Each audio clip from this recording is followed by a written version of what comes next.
Welcome to our channel. Today, we are diving deep into a fascinating book.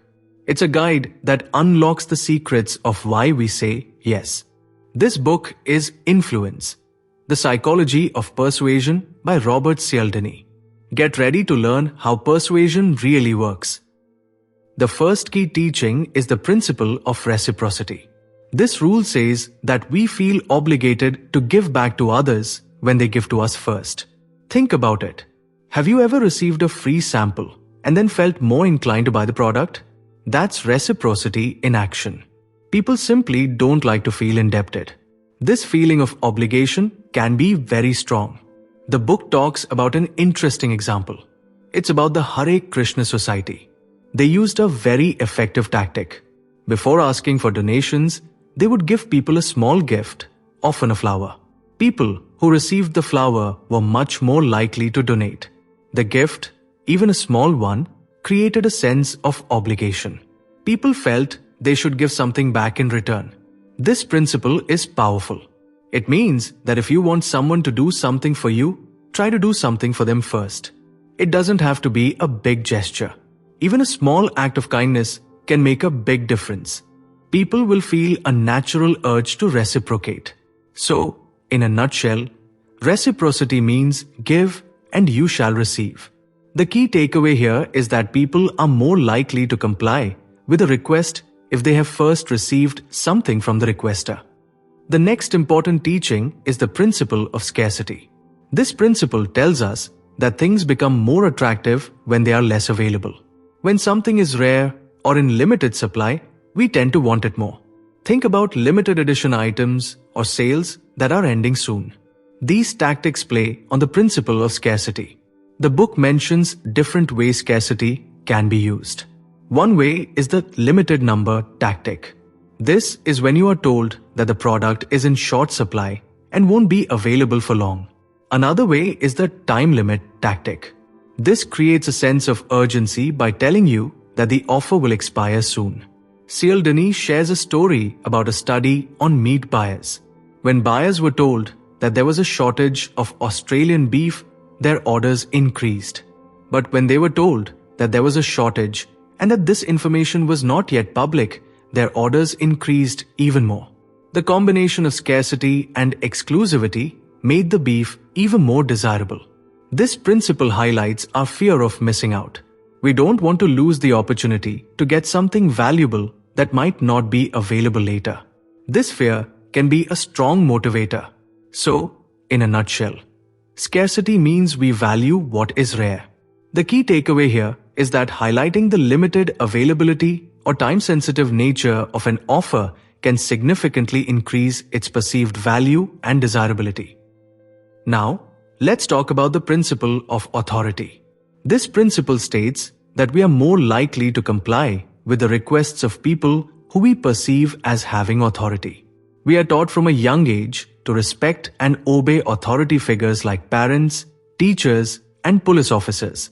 This ingrained respect for authority can influence our decisions even in other situations.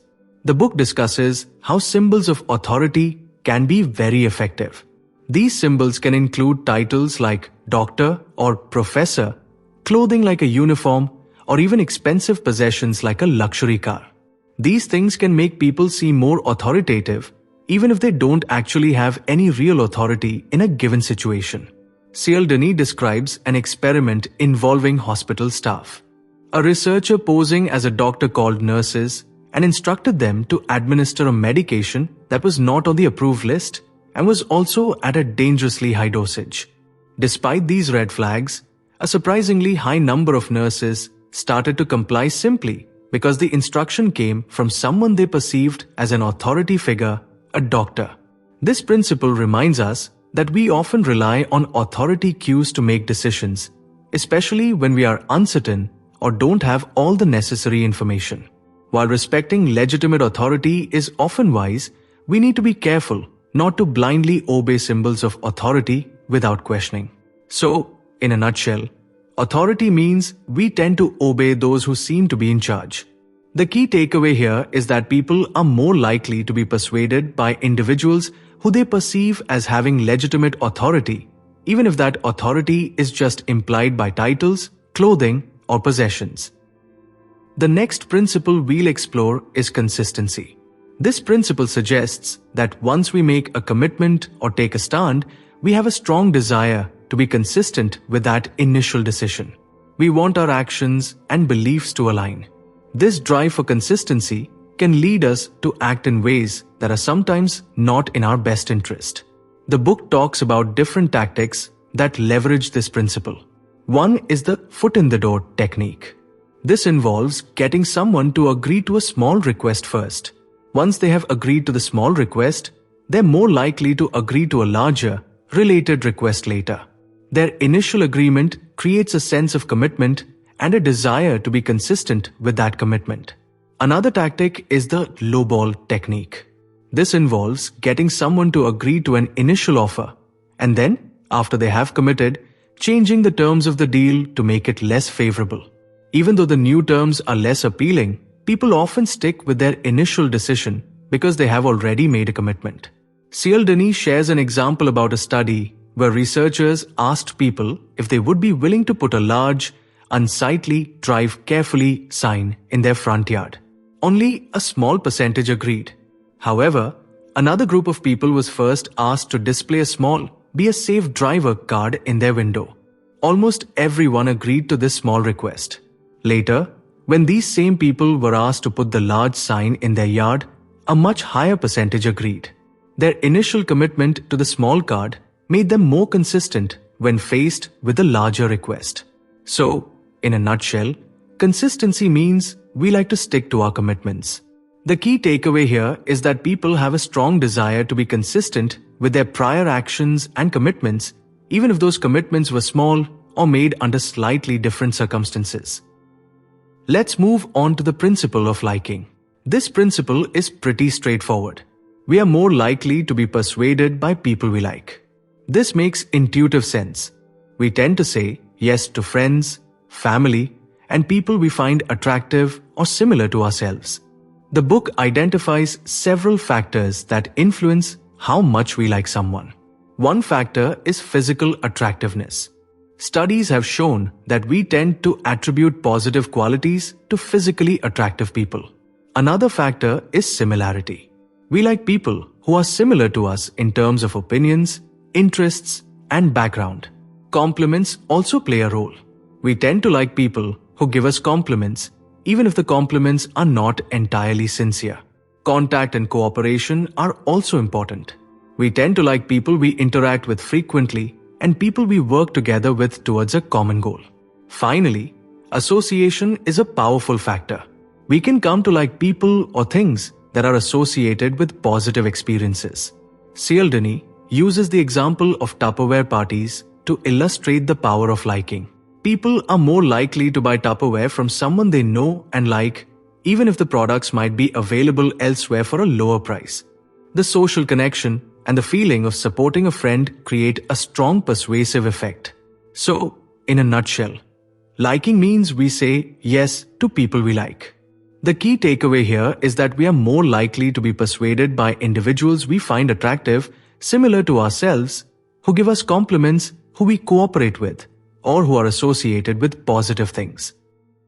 Our final principle of persuasion is consensus, also often referred to as social proof. This principle states that we tend to look to the behavior of others to determine what is correct or acceptable in a given situation. When we are unsure about how to act, we often look at what other people are doing. If we see a lot of people doing something, we are more likely to think it's the right thing to do. The book discusses how social proof is most influential when we are uncertain or when the people we are observing are similar to us. For example, if you are in a new city and don't know which restaurant to choose, you might look for the one that is the busiest. You assume that if a lot of other people are eating there, it must be good. Cialdini shares a compelling example about the use of laughter tracks in sitcoms. Even though we know the laughter is artificial, it often makes us perceive the jokes as funnier. The sound of others laughing signals to us that the content is meant to be humorous, and we are more likely to laugh along. Another, More sobering example discussed in the book is the story of Kitty Genovese. In this tragic case, a woman was murdered while many of her neighbors watched from their windows and did nothing. Social psychologists believe that one of the reasons for this inaction was the bystander effect, which is related to social proof. Because there were so many witnesses, each individual may have assumed that someone else would take responsibility and call for help. This illustrates how the inaction of others can also influence our own behavior. So, in a nutshell, consensus or social proof means we look to others to see what's right.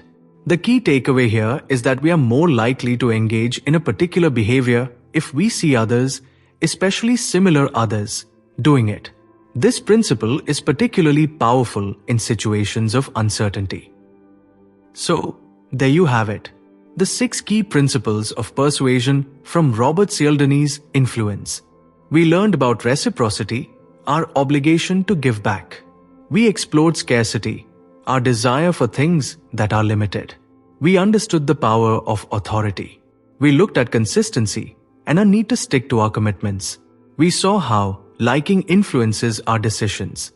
And finally, we examined consensus or social proof, how the actions of others guide us. These principles are all around us, influencing our everyday choices. Understanding them can help us become more aware of when we are being persuaded and also help us to ethically persuade others. Now, we want to hear from you. Which of these 6 principles do you think you will try to use first? Let us know in the comments below. And if you found this summary helpful, please like this video and subscribe to our channel for more insightful content.